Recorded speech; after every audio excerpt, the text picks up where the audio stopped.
मनोज जरांगे साहेब आरक्षणाबाबत रोज वेगळ्या वेगळ्या भूमिका बदलतात. नेते तर हँगच होत असतील.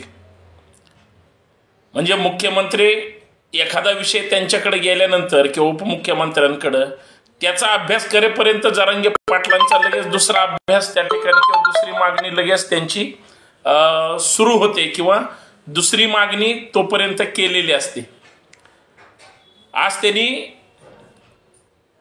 दोन परत डेंजर स्टेटमेंट त्या ठिकाणी केलेले आहेत.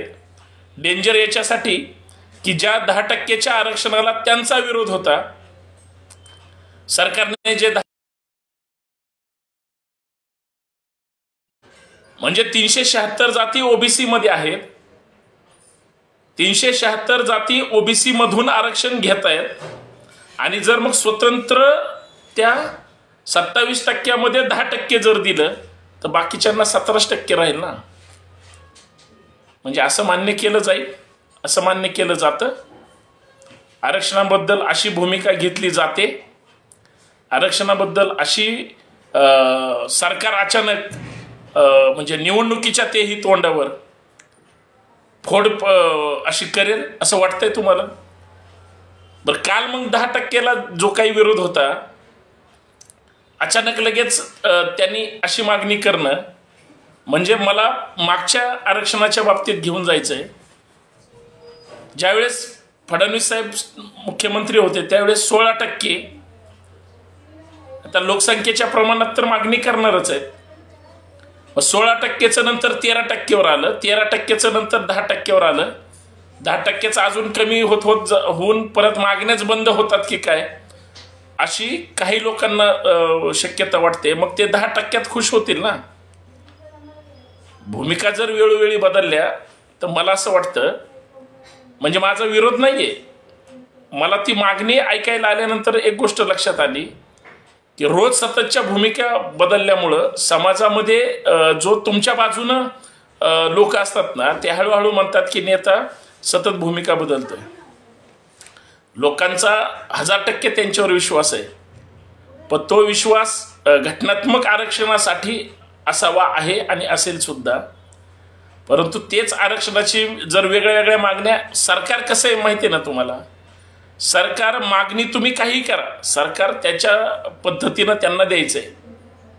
सरकार अंगावर बालंड घेणार नाही, सरकार म्हणणार नाही की बाबा हे अशी मागणी करतायत आणि आपण त्याच पद्धतीनं द्यायचंय.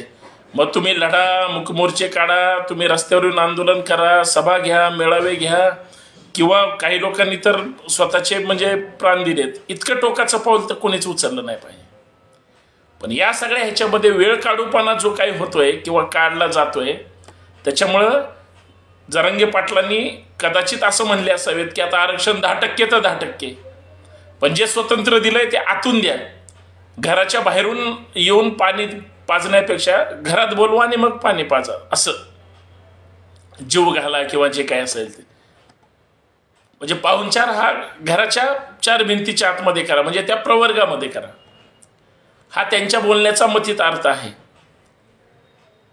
परंतु ते अजून दुसरं त्यांनी एक महत्वाचं वक्तव्य केलं की स्वार्थासाठी जे काही भाजपचे नेते आहेत किंवा सत्ताधारी आहेत त्यांनी किंवा उपमुख्यमंत्री महोदय आहेत त्यांनी स्वतःच्या स्वार्थासाठी आरक्षणाचा ज्या पद्धतीनं म्हणजे फुटबॉल केला किंवा वेगळं देण्याचं ठरवलंय, कदाचित हे वेगळं षड्यंत्र असो. पण सरकार त्याच्या पुढे जाऊन म्हणतंय, सरकारच्या पण भूमिका लक्षात घेतली पाहिजे की काही करा, तुम्ही कितीही चॅलेंज करा कोर्टामध्ये, हे आरक्षण रद्द होऊ शकणार नाही, कारण घटनात्मक तशीच तरतूद आहे, त्याच्यामुळं ते दिलं गेलं पाहिजे.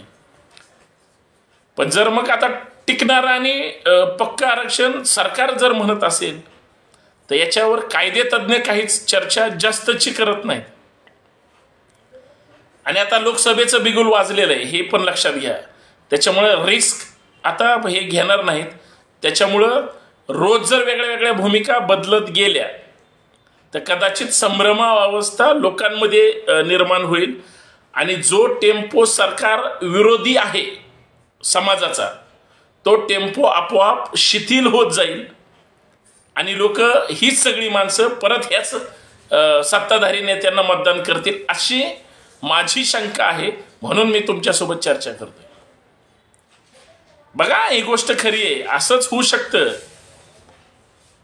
कोणीतरी बरोबर त्यांच्या हिताचं बोला बोला बोला बोला बोला म्हणणार आणि त्यांच्या हिताचं चला चला चला म्हणणार आणि क्रेडिट शेवटी. कारण ह्या सगळ्या राजकीय पुढाऱ्यांना उद्या तुम्ही गाव सगळे तुम्ही जी आहेत आपण चर्चा करतोय किंवा ऐकणार आहेत, तुम्ही गावगाड्यामध्ये ह्या सगळ्या लोकांना बंदी केली होती. तेच लोक उद्या तुमच्या इथं सभा घेणार आहेत, मतं मागायला येणार आहेत. त्यावेळेस तुम्ही प्रश्न विचारणारे राहू नयेत. म्हणजे याचा अर्थ काय, तुमचे प्रश्न संपले पाहिजेत आणि ते नेते आले की तुम्ही परत त्यांचं स्वागत करायला मोकळे, अशी तुमची मानसिकता करून टाकतील. म्हणून माझा सुरुवातीचा जो प्रश्न आहे की रोज भूमिका बदलल्या की मग गडबड होते, गडबड होईल आणि गडबड होण्याची शक्यता आहे. कारण लोक, प्रत्येक माणूस वेगळ्या वेगळ्या पक्षात विचारधारेत विभागला गेलाय. समाज म्हणून जरी एकत्र आला तरी भूमिका म्हणून ते कुणाच्या ना कुणाच्या तरी पाठीशी जाऊ शकतात. या अंगाने विचार करणं गरजेचं आहे.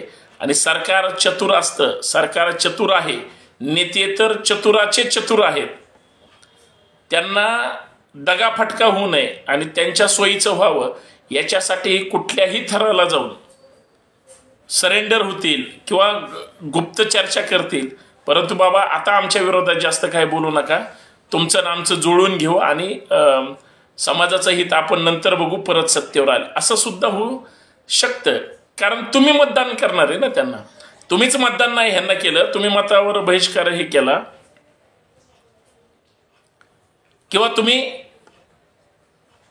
दुसऱ्याच उमेदवाराला मतदान केलं, तर मग ह्यांचं दुकान बंद होईल ना.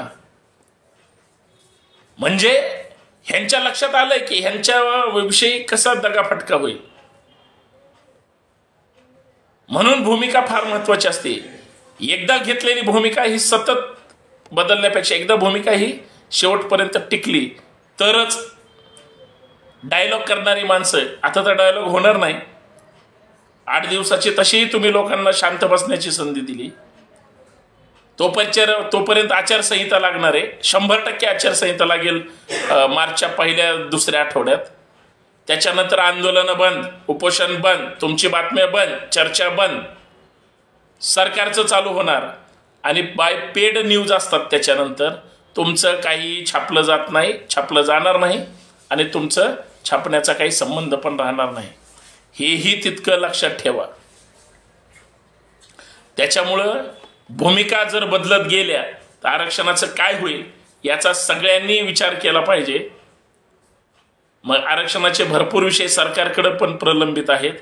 जो काही लढा आहे तो आत्ताच, एकदा आचारसंहिता लागली की विषय संपला, हे मला आपल्याला सांगायचं. नेत्यांना तुमचे शब्दात बदल जेवढा होईल, तुम्ही एकाच मागणीवर ठाम नाहीत हे त्यांच्या लक्षात आलं की तुमचा मुद्दा भरकटला म्हणून समजा, असं माझं मत आहे. बाकी योग्य आहे बरोबर आहे हे तुम्ही सांगा मला. धन्यवाद. जय जिजाऊ, जय शिवराय.